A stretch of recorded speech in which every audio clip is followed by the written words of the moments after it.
Good morning class. आज हम लोग क्लास थ्री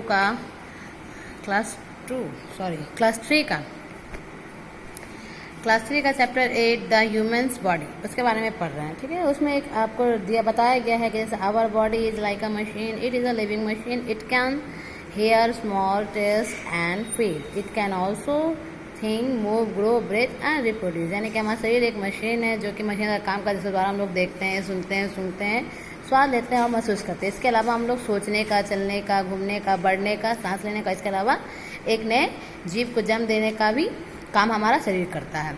इसमें हम लोग सबसे पहले पढ़ते हैं टॉपिक हमारा organs and organ system. Organs और ऑर्गन सिस्टम क्या होता है? आप लोग सब जानते हैं कि हमारा ऑर्गेन्स क्या क्या होता है। हमारे ऑर्गेन्स जो कि हम लोग देखते हैं तो वो होता है सेंस ऑर्गन, और जिसे हम लोग नहीं देख पाते इट मीन्स इंटरनल, तो वो होता है हमारा organ system.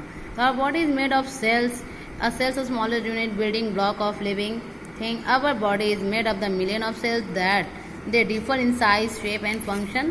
Cell is the same kind of perform same function joined together to make a tissue. Tissue joined together make a organs. Each organ perform particular function. A group of organs that work together perform a specific task from the organs. Different organ system form different function of the body.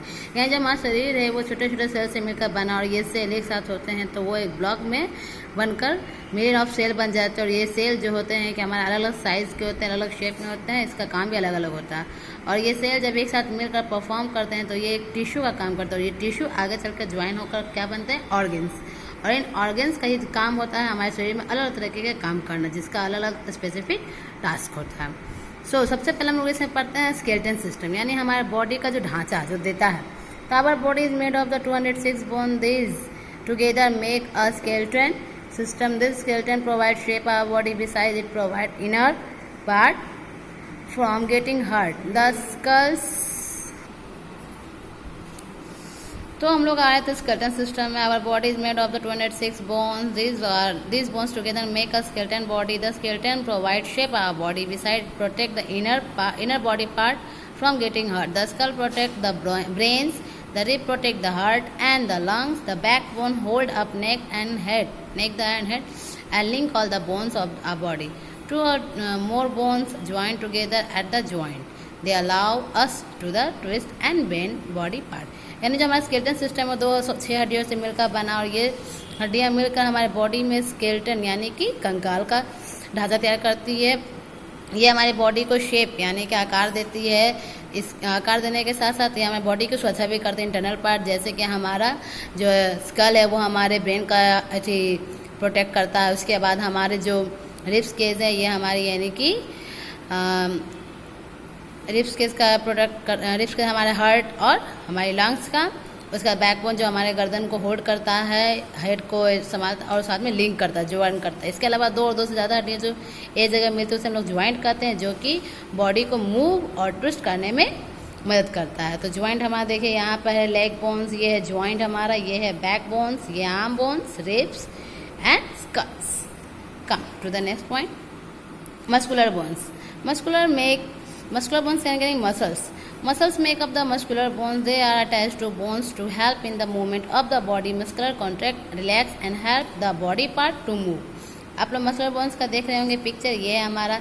इसमें कह रहा है कि जो muscles है वो हमारे muscular system सबसे बड़ा हेल्पफुल है। दे अटैच यानी कि ये हड्डियों वो जोड़ कर रखता है हड्डियों को to the help of the movement of the body, यानी मसल्स के द्वारा हमारी जो हड्डियाँ होती हैं वो एक मुड़ सकती हैं, और मसल्स के संपर्क में आने के बाद हमारा बॉडी क्या करता है? हमारा रिलैक्स यानी कि आराम करने में हमें बॉडी को मदद मिलता है। इसके अलावा मूवमेंट यानी कि ये एक जगह दूसरे जाने में इसे हेल्प मिलता है।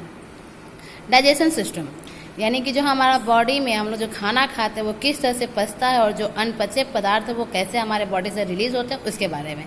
So the body that we eat get the digestion inside the body.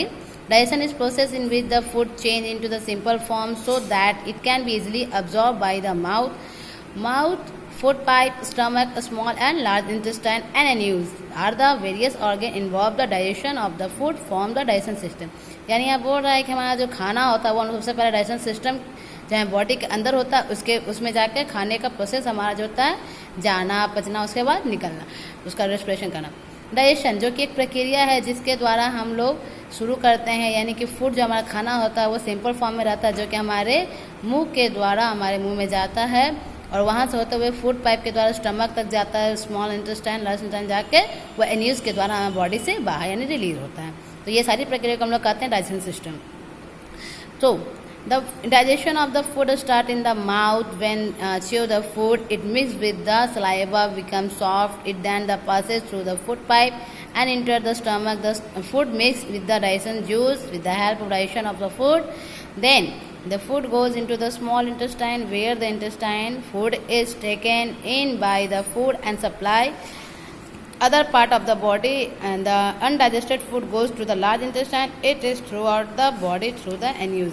यहाँ बोल रहा है कि जो हमारा डाइजेशन सिस्टम का शुरुआत होता है हमारा खाने का, सबसे पहले हम खाने के मुंह में लेते हैं, उसके बाद से चबाते हैं, फिर वो जाके हमारे मुंह में जो सलाइवा होता है उससे मिलकर वो धीरे धीरे सॉफ्ट होता है। इट देन प्रोसेस थ्रू, यानी कि उसके बाद वो हमारे फूड पाइप के द्वारा हमारे स्टमक तक जाता है। उसके बाद वो उसमें जाकर यानी स्टमक में जाकर वो हमारा फूड मिक्स होता है और मिक्स होता है डाइजेशन जूस के साथ उसकी मदद से। उसके बाद वो डाइजेस्ट होने की प्रक्रिया में आता है। उसके बाद वो फूड कहाँ जाता है? स्मॉल इंटेस्टाइन में, जहाँ पे हमारा फूड डाइजेस्टेड के लिए काम किया जाता है, पचावट के लिए। Taken in by the blood, यानी जिसमें कि हमारा ब्लड हेल्प करता है और सप्लाई करता है अलग अलग बॉडी पार्ट को, यानी कि ब्लड ग्रुप में कन्वर्ट करके हमारे पूरे बॉडी पार्ट को सर्कुलेट करता है। उसके बाद जो अनडाइजेस्ट यानी अनपचे जो पदार्थ है वो हमारे जाते हैं लार्ज इंटेस्टाइन में, जो कि एन्यूज यानी निकास नली के द्वारा हमारे शरीर से बाहर निकलता है। तो ये था हमारा डाइजेशन सिस्टम, ठीक है। तो आज हम लोग इस चैप्टर को यहीं तक रखते हैं। नेक्स्ट चैप्टर हम लोग इसके आगे पढ़ेंगे। Okay, thank you.